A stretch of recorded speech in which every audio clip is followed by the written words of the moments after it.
wheat actually had an identity, right?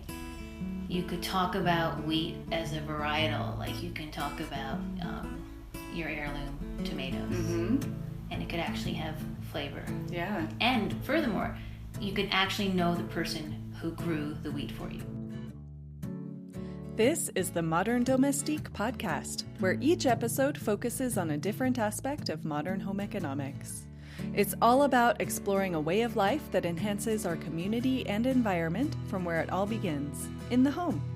My main hope is that this podcast encourages a new look at what modern home economics can be, and that these interviews empower you to make modern home economics your own in your home and community.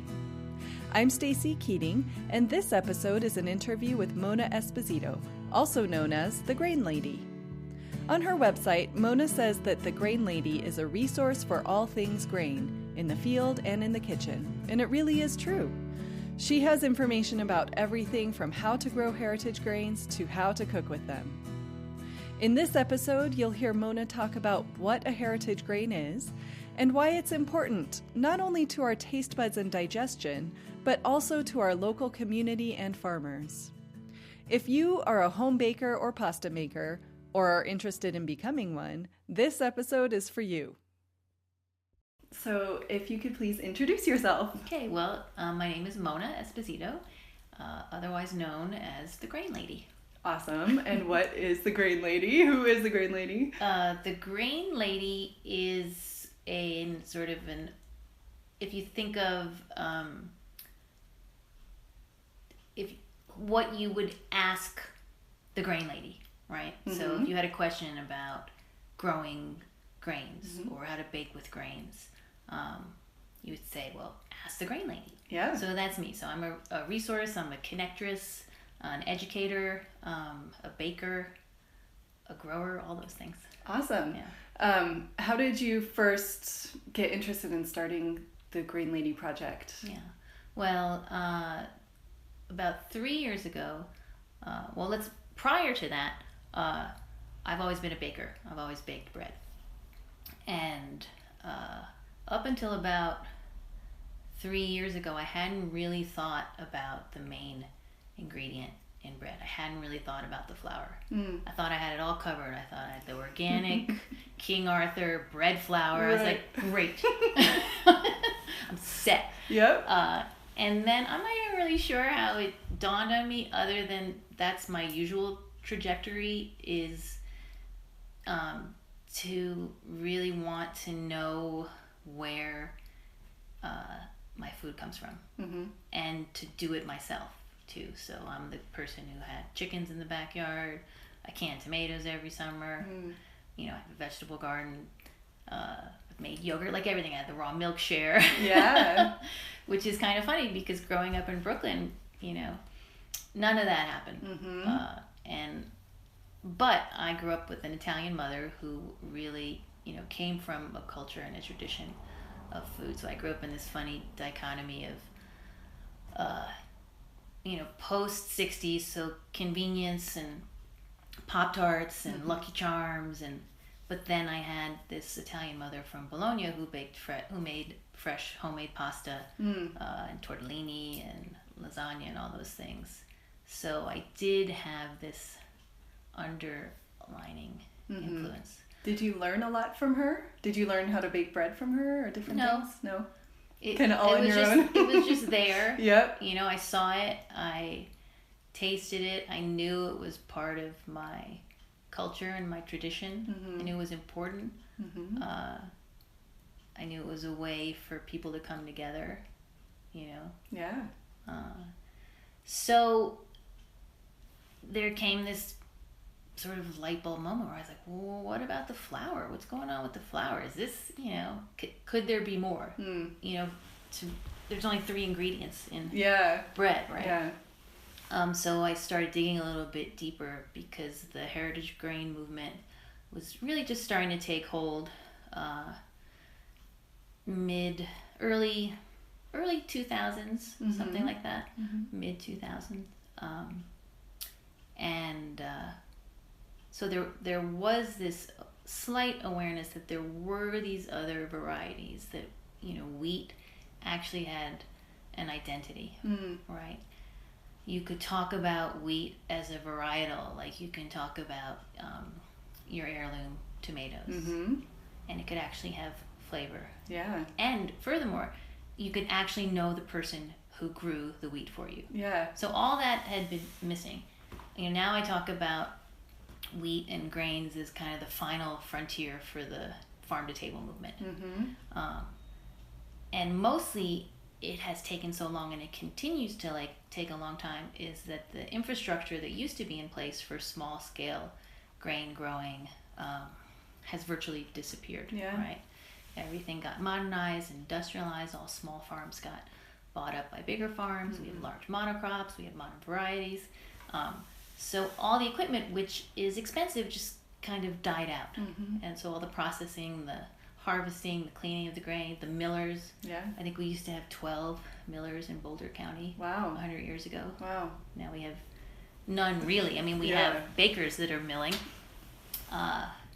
And so with that came this idea of okay, well, I want the wheat. How do I get the wheat? Other people were growing it, right? But then you're okay, well, I have to have it shipped, and someone else is milling it. So that's when the idea came to try to restore a local grain economy to Boulder County. Yeah. Because we have amazing growers here, in such close proximity. And I'd always had a connection with the growers here. I went to go to the farmers market all the time. So we decided to found Noble Grain Alliance basically to kind of kickstart this heritage grain movement. And in the beginning, really, it was about going to growers and saying, could you plant? Would you be into planting an acre of wheat? Yeah. We'll give you the seed, which is what we did the first year. Wow. And then by the second and third year, we were sharing seed and using second generation, third generation seed from trials and growths that were successful. Nice. Yeah. That's very cool. Did it take a while to get farmers on board with that? Were they pretty open to it? They were pretty open. Yeah. Grain is a cover crop also, so it's good for the soil, and so all of our growers, they grow sustainably. So crop rotation and cover crops are a part of what they do. So it wouldn't be a total wash, right? We gave them the seed. It might be an area that was okay if they had some extra space.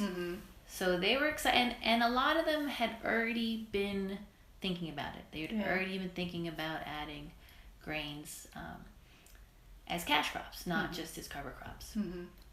But we hadn't quite figured out the infrastructure. Yeah.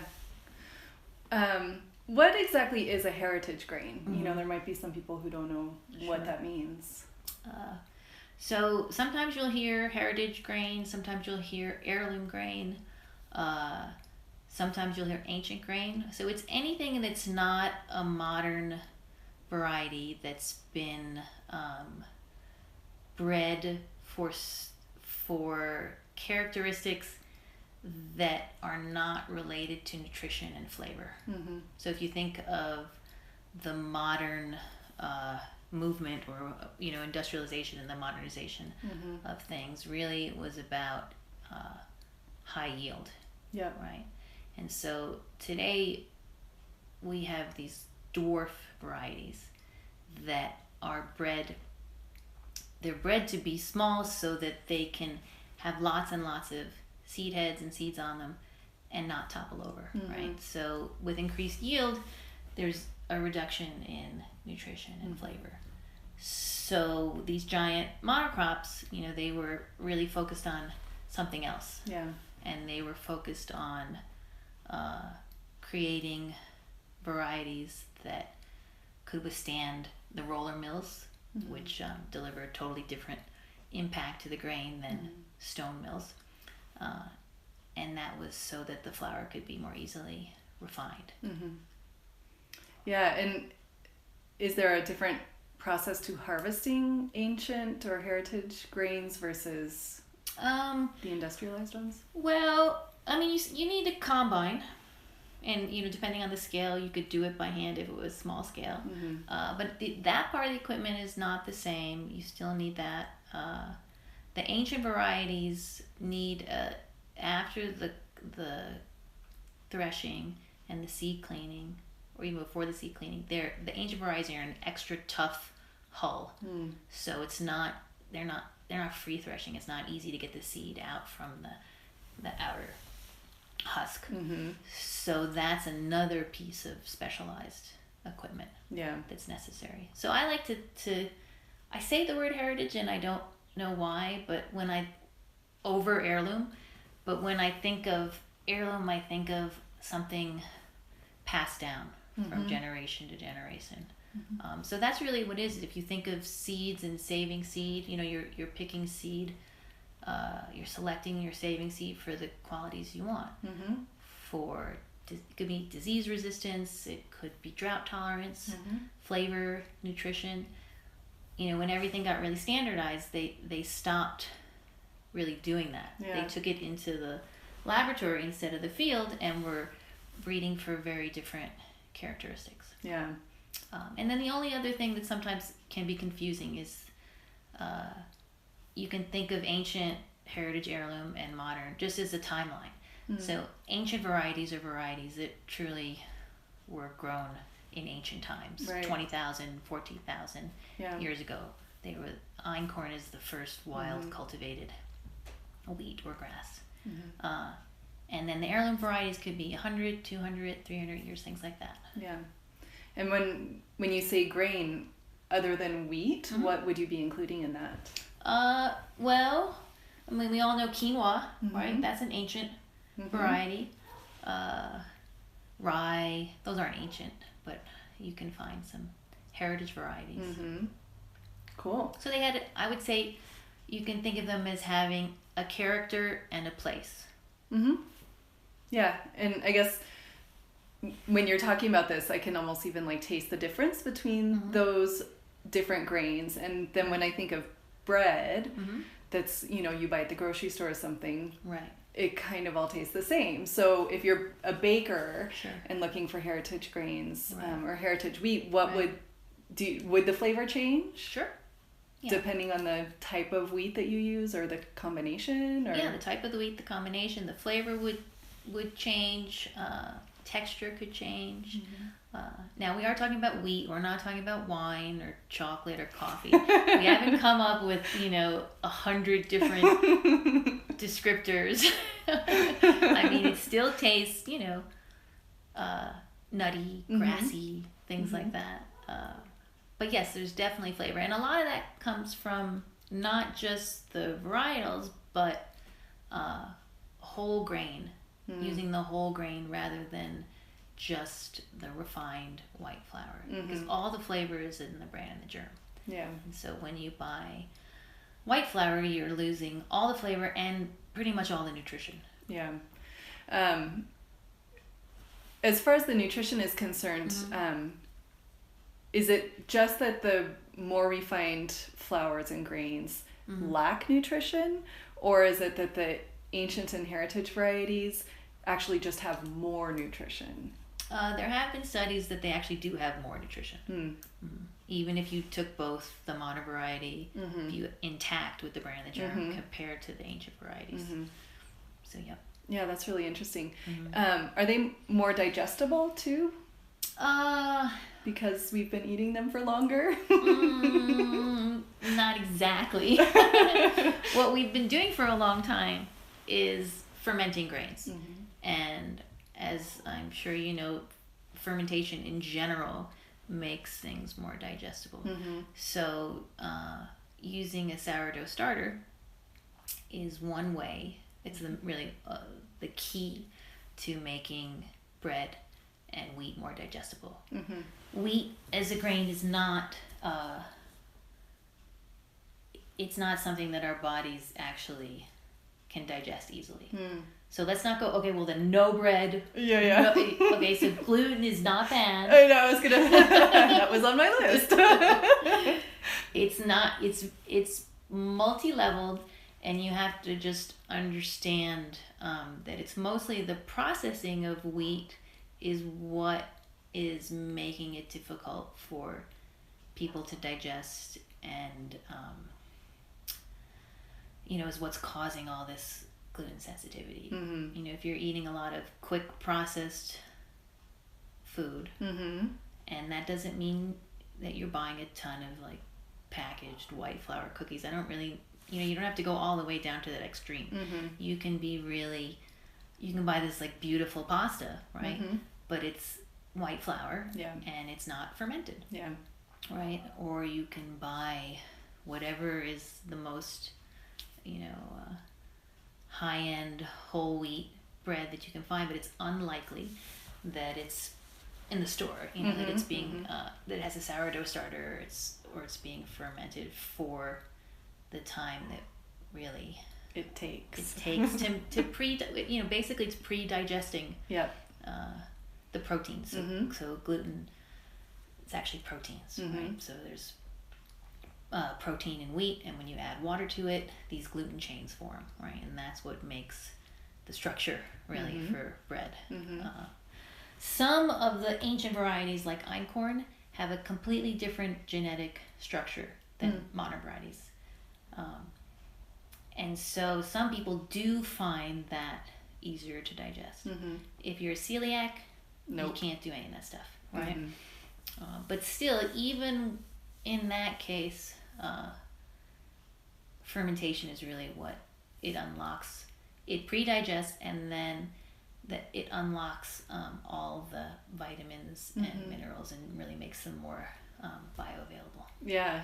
I remember when I was studying nutrition at the Nutrition Therapy Institute in Denver, they would talk a lot about bioavailability and stuff like that. And the fact that during the fermentation, these organisms are like eating and making the things bioavailable for you. They're also creating more vitamins and minerals because that's part of their digestion. Exactly. To then make our body be able to eat it better. Right. So there's lots of things going on.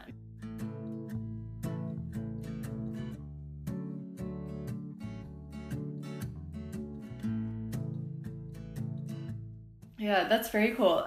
So talking about pasta made me think of your Instagram account, which made me think of your workshops. Good. I like that chain of thought. Yeah, that's how my brain was going. Right. Can you talk a little bit about what kind of workshops you offer? Sure. And so I never really came full circle to the Grain Lady project. So about a year ago,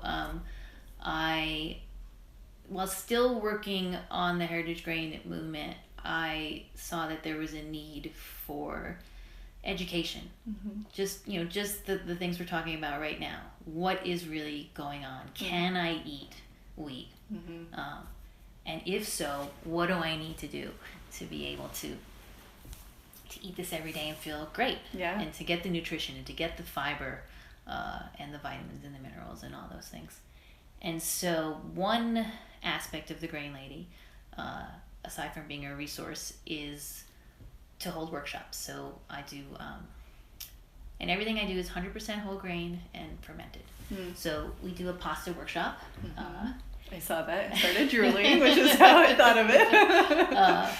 And we do the same thing. We add sourdough starter to pasta dough and let it ferment overnight.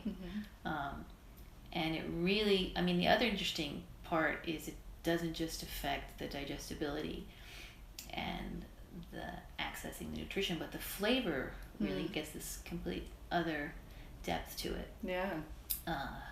So the workshops are totally hands-on, and we talk about all these things we're talking about, sort of what happened to grain and what is a heritage grain and how do I get my hands on these grains, and how can I do this at home, and should I get a mill, and all that kind of stuff.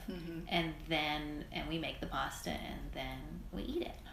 Yeah, it sounds amazing. But I've seen that you also do bread workshops and things like that, which I think is awesome. And then I also wanted to ask, you said people were asking about milling their own.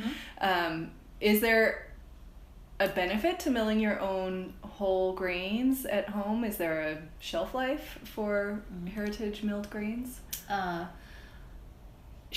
Yes. Yeah, I know that was too, actually. I mean, the benefit, the concept is, when I talk about the whole grain pantry, I mean, the idea is to create this palette of different varieties of wheat that have different applications and different flavors, and that you have on hand in their grain form, and you never have flour in your counter. There's no such thing anymore as all-purpose flour, right? You have this beautiful palette that you can expand, and you're in control. And so freshness, the height of flavor, the height of nutrition, that all comes from fresh stone milling. So you just, you're like, all right, I'm making waffles. Let me see. I think I'll mill some Hopi blue corn, and then maybe a little einkorn, and I really like the Sonoran white. You just get to play around. Yeah. And same thing, and then in a more practical way, you go, okay, well, I know that kamut is a relative of an ancestor to durum. And so I know that's going to be great in pasta. So I'm going to use that for sure. I'm always going to have that on hand. And maybe I'll mix something else in, or maybe not. I'll just go straight with that. Yeah. So you have, on my website, I have this color wheel, back to the color palette. Yeah. Where, you have your primary colors, and you know what their applications are. And okay, if I'm making bread, I could definitely use that. But I could put some of this from this category in, this from the blue, this from, to create different textures and flavors. Yeah, I love that. Because then you can really take it into your own kitchen and have fun with it without being too afraid of messing too much stuff up. And one of the main reasons that white flour became so prevalent was for shelf life. For, as soon as we had the railroads and things could be transported long distances, you have to take out the germ, because the germ has all the oils in it, for it to have a stable shelf life. So you could certainly buy whole wheat flour, and you could buy heritage whole wheat flour, and you would just have to store it in the refrigerator or the freezer for 3 months or something like that. Yeah. It's not like it's going to go bad tomorrow, right? But this way you just, I have these big containers that have the grain in them, and they're in their basement, so they're not taking up space in my pantry, they're not taking up space in my fridge, and I just mill them fresh. And you can make your own version each week of what you want that week to taste like. Exactly. You can play around, which is really the fun part. Yeah. I think that's awesome. I know that you said that stone grinding is best. I know that there are KitchenAid attachments for grinders and things like that. Would those also do? Yeah, I mean, they're not stone ground, but Mock Mill makes a really affordable stone mill. Okay. And what's the benefit to actually the stone milling? The stone process? Milling is that everything is really intact in a different way. I don't have a great. There is a better answer.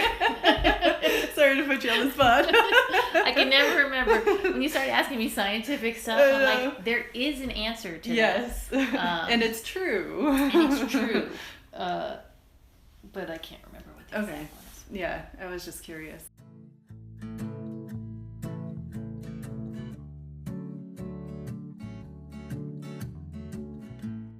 So if someone's listening to this podcast and is like, wow, I really want to try and get farmers in my area to start trying to grow these things, do you have any advice for them?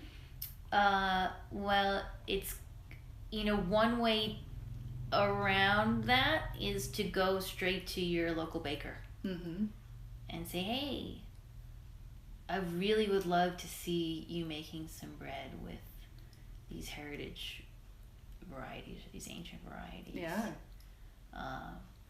Just sort of letting them know, or anyone else who uses wheat, that there is a demand. So you have to start, creating a demand and letting them know that that's something that you want, that you want the nutrition, you want the flavor, and then sort of connecting the dots that way. That makes sense. For sure. I mean, you and letting your, if you're in a community that has a farmer's market, absolutely go to the farmer as well, because they might be thinking, they might have already been thinking about it. And if more people go and talk to them, they go, oh, well, there is a little demand, and sure, I could bring that to market. Yeah. It is a little, it really is, it requires a lot of infrastructure. So although, you plant the wheat and you just kind of relax until harvest time. Right. It's not like tomatoes, right? Yeah. Where you need a lot of hands to harvest it, to plant it. It's not labor intensive like that. It's not human being intensive like that. But it's equipment intensive. So the, cost is really the barrier to entry. Yeah, that makes sense. But, you just start the conversation. And there might be enough growers that go, well, we could share some stuff, or and then we're right in the process of forming the Colorado Grain Chain, which will be a member trade organization that is going to keep going forward with the momentum of building a local grain economy. Yeah, that's awesome. So that would mean for the whole state of Colorado, anyone could totally get involved in that. Exactly. That's awesome. And hopefully it would be a replicable model for other people in other communities. Kansas. And we're not the only ones. Right. Maine has a great program of growing grains. And there's the Maine Grain Alliance, which is supportive of all the efforts. Other places I'm blanking right now. Yeah. That's awesome. And then if someone wanted to start learning as a baker, someone wanted to start learning, say they aren't able or in Colorado to come to any of your workshops, can you think of anything, any place that they could start, like kind of looking into that more for themselves? Baking with whole grains? Yeah. It's tough. You got to Google around a lot. No, for me, it really took a long time to figure it out. It's really hard, actually. I say it's hard because there's not one book yet out there that is really 100% whole grain breaking. There are resources, like Peter Reinhardt has a great book, but then there's some things you just have to adapt. So I would say you can dig around online. And piecemeal it together. Sounds so fun, but maybe motivational for someone out there to write a book. True. It's coming in little bits. Yeah. It's just a different mindset. Yeah. It's very approachable. I teach, complete beginners how to work with 100% whole grain. So it's not like you have to have mastered working with white flour. You just dive in and baking is all about practice. Just getting touching it, seeing it, smelling it, all of it. That's how you learn, and that's because it's always changing. That's the thing. One of the reasons why they invented bread flour is because it's completely consistent. It's not one wheat. It's a blend of different wheats, so that you can pick that up and have no problem making bread. It'll be consistent over and over again. Yeah. So. Yeah, with the same, like, one day when it's raining, it will be the same as the next day when it's like 80 degrees and dry out or something. Or think about if you got your grain from a specific local farmer, right? So your 2016 grain was, it behaved a certain way because of the temperature that year, the water, all kinds of things, right? And you're like, I got this down. And then here comes 2017, and you start working with it. You're like, whoa, this is really different. What happened in 2017? But that's the beauty of it. That's the difference between being an artisanal baker, which you totally can be at home, and being a big industrial bakery that has to crank out consistency in large volume. Yeah, for sure. I totally see that. I've talked on my blog before about, community and like cooking to create community, like cooking with friends and having a connection because of the food that you make. And I think that in a way too, like, if you're trying to make something at home that changes all the time and you really just have to kind of pay attention to it, then you're also creating some sort of a relationship with the food that you have, even if you didn't grow it yourself or mill it yourself necessarily, or you know, if you just get it milled from the farmer's market or whatever, you're also creating a connection with something that's then gonna like nourish you and become you eventually. Which I think there's something big to say about that whole chain too. Cool. Well, do you have anything else to add before we leave? That's it. All right. Well, thank you so much for taking the time, and I'll put all the links to everything in the show notes and on the blog as well. Super. Thanks. Thanks so much for tuning in to this episode of the Modern Domestique podcast, and a big thanks to Mona for today's conversation. I have links to the things we talked about in the show notes, and make sure to check out the blog post that goes along with this episode for more information and links to fun things like the flavor wheel she talked about and more. Up next in Season 3 is an interview with my local credit union, which might sound kind of boring, so you'll just have to trust me when I say that it's not, and you'll learn a lot. Don't miss out on this episode by subscribing to this podcast in your favorite podcast app. And if you like this podcast, please take the time to tell a friend or leave a rating or a review in the podcast app of your choice so that other people can find it too. It really does make a difference to help others find this podcast.